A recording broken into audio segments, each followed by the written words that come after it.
Assalamualaikum dan salam sejahtera kepada penonton yang sedang beristirahat bersama keluarga tersayang.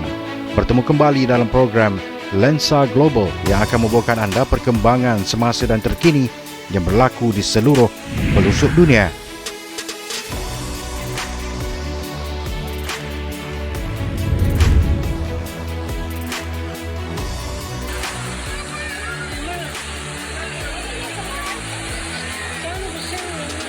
Banjir kilat di Turki mengorbankan sekurang-kurangnya 14 penduduk yang tinggal di dalam kemah dan rumah kontena di wilayah yang sebelum ini dilanda gempa bumi.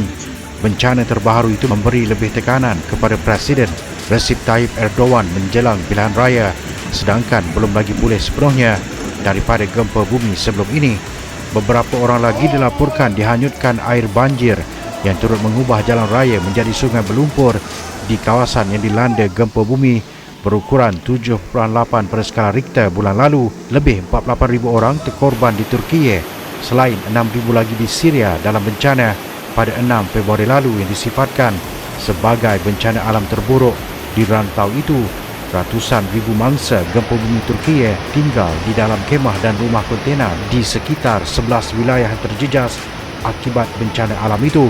Hujan lebat melanda kawasan-kawasan berkenaan bermula Selasa lalu dan perkhidmatan cuaca meramalkan ia berterusan. Pegawai Turki berkata banjir terbaru itu meragut 12 nyawa di Sanliurfa, kira-kira 50 km ke utara sempadan Syria. 2 individu termasuk seorang bayi berusia setahun meninggal dunia berhampiran Adiyaman, manakala 5 lagi masih belum diketahui nasib mereka. Beberapa imej menunjukkan air banjir menghanyutkan kereta dan rumah sementara yang dibina untuk mangsa gempa bumi. Washington mendakwa sebuah jet pejuang Rusia melanggar kipas sebuah dron pengawasan Amerika Syarikat di Laut Hitam pada Selasa dalam tindakan yang disifatkan sebagai pelanggaran undang-undang antarabangsa tanpa malu. Bagaimanapun, Moskow menegaskan pesawat perangnya tidak melanggar MQ-9 Reaper. Sebaliknya, mendakwa dron itu melakukan pergerakan mendadak dan terhempas ke laut selepas berdepan jet pejuang Rusia yang berusaha untuk memintasnya berhampiran Crimea.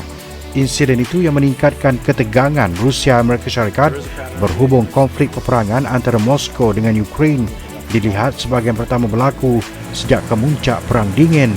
Presiden Amerika Syarikat Joe Biden telah diberi taklimat mengenai kejadian itu oleh Penasihat Keselamatan Kebangsaan Jake Sullivan. Menurut Jurucakap Keselamatan Nasional Rumah Putih John Kirby, Jurucakap Jabatan Negara Amerika Syarikat Ned Price menyifatkan tindakan Rusia itu sebagai pelanggaran undang-undang antarabangsa tanpa malu. Price berkata Amerika Syarikat sudah memanggil Duta Rusia untuk menyatakan bantahan. Malah Duta Amerika Syarikat ke Rusia, Lane Tracy, turut membuat representasi sama di Moskow.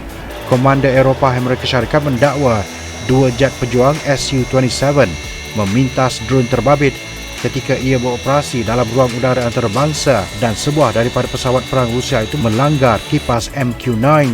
Sebelum itu, jet pejuang Su-27 berkenaan mencurahkan bahan api ke atas MQ-9 serta terbang di hadapannya beberapa kali secara melulu dan tidak profesional. Insiden itu menunjukkan kurangnya kompeten selain tidak selamat dan tidak profesional, dakwanya dalam satu kenyataan dari Stuttgart, Jerman. Jeneral Tentera Udara Amerika Syarikat James B. Hacker yang juga Komander Tentera Udara Eropah Amerika Syarikat dan Tentera Udara Afrika Amerika Syarikat mendakwa MQ-9 sedang menjalankan operasi rutin dalam ruang udara antarabangsa ketika ia dipintas serta dilanggar pesawat Rusia menyebabkan MQ-9 terhempas dan musnah sepenuhnya.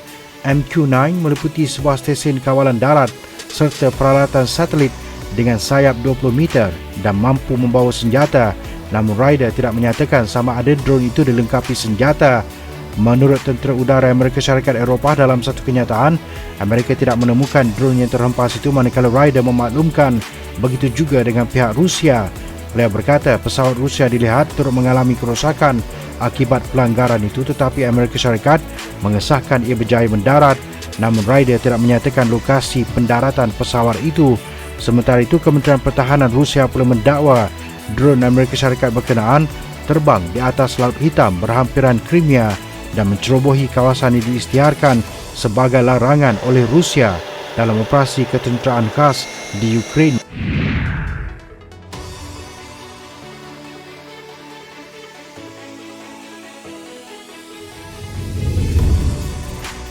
Mahkamah Pakistan pada Rabu mengarahkan polis menangguhkan operasi menahan bekas Perdana Menteri Imran Khan sekaligus mengakhiri pertempuran antara pihak polis dan penyokongnya. Polis Pakistan dan pasukan Ranger mengepung rumah Imran untuk menangkapnya, manakala anggota partinya Pakistan Tehreek-e-Insaf atau PTI berkumpul beramai-ramai di Zaman Park Lahore untuk menghalangnya daripada ditangkap. Polis bertindak menggunakan baton dan menembak gas pemedih mata serta meriam air bagi menyuraikan penyokong Imran yang berkumpul di luar rumahnya sejak mendapat maklumat dia mungkin ditahan. Rumah saya diserang sejak petang semalam. Serangan terbaru oleh pasukan Rangers menyebabkan anggota parti terpaksa menentang tentera. Inilah yang PDM atau Pergerakan Demokratik Pakistan, Pakatan Pelbagai Parti, menentang Imran dan musuh Pakistan mahukan. Tiada iktibar daripada tragedi Pakistan Timur, kata bekas Perdana Menteri itu merujuk kepada perpecahan negara itu pada 1971 yang mengakibatkan kewujudan Bangladesh. Pasukan keselamatan meninggalkan perkarangan rumah Imran di timur Lahore menjelang petang sekaligus mengurangkan ketegangan politik dan ketidakstabilan di negara kuasa nuklear itu yang kini turut mengharapkan bantuan tabung kewangan antarabangsa atau IMF. Mahkamah Tinggi Lahore mengarahkan polis menangguhkan usaha menahan Imran, kata Menteri Penerangan Daerah Amir Mir kepada Reuters.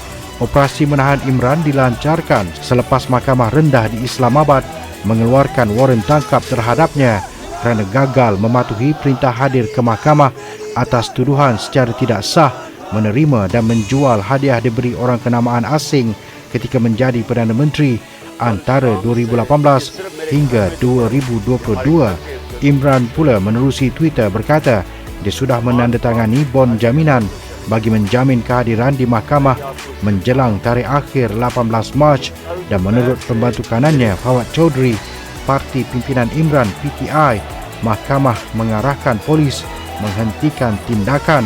Imran digulingkan pada April tahun lepas dalam undi tidak percaya PDM di Dewan Negara.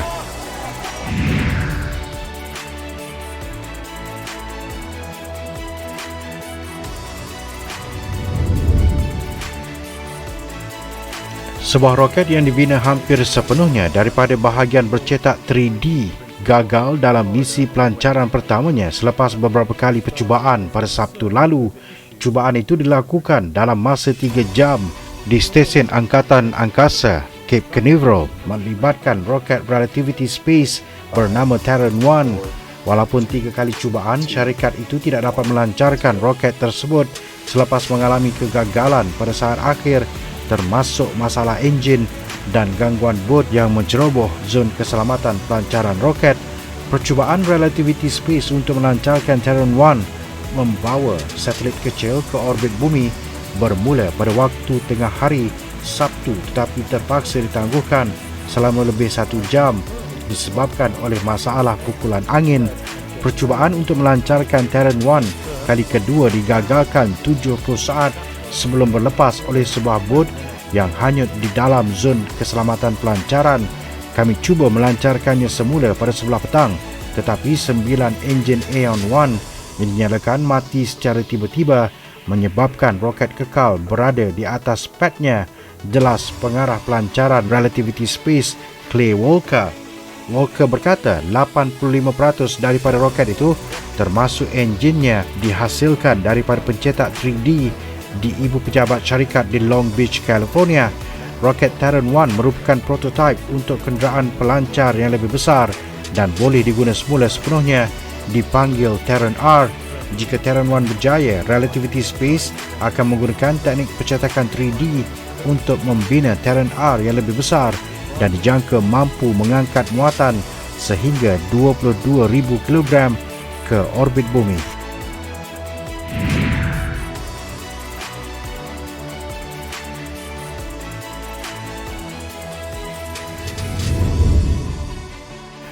Presiden El Salvador mengumumkan pada Rabu bahawa 2,000 lagi ahli kumpulan gangster yang disyaki telah dipindahkan ke penjara mega baharu di negara itu.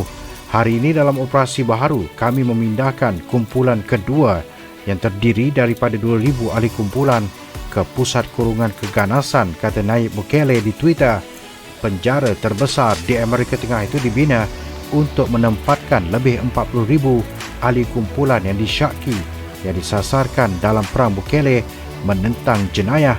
Video yang diterbitkan oleh Presiden menunjukkan lelaki bertatu tebal dan berkaki ayam berpakaian seluar pendek putih dimuatkan ke dalam bas dan kemudian dipindahkan ke penjara dengan tangan bergari dan kepala menunduk. Menteri Pertahanan Rene Francis Marino berkata 1,200 tentera mengambil bahagian dalam operasi keselamatan itu. Ini menjadikan jumlah ahli kumpulan Samsing di penjara paling banyak dikritik di dunia kepada 4,000, kata Bukele. Gustavo Viatoro, Menteri Kehakiman Kerajaan, berikrar bahawa ahli kumpulan yang disyaki tidak akan kembali ke jalanan. Mereka tidak akan kembali ke komuniti, kawasan kejiranan, Barrio, Bandar El Salvador yang kita cintai, kata Viatoro. Kumpulan pertama 2,000 yang disyaki ahli kumpulan telah dipindahkan ke penjara pada Februari. Perang melawan kumpulan gangster Bukele telah dikritik hebat oleh organisasi hak asasi manusia yang menyatakan penahanan itu merupakan pelanggaran hak asasi manusia yang serius.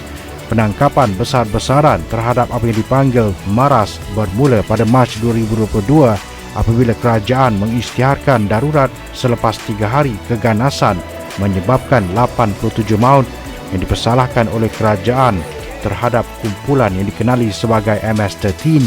Pada hari Rabu, Bukele menerbitkan di akaun Twitternya tinjauan pendapat yang memberikan 91% sokongan penduduk. Untuk itu sekian saja Lensa Global pada minggu ini. Pastikan anda terus bersama dengan kami pada minggu hadapan waktu yang sama hanya di Bernama TV. Untuk sebarang komen dan cadangan, anda emailkan ke alamat yang tertera di skrin TV anda.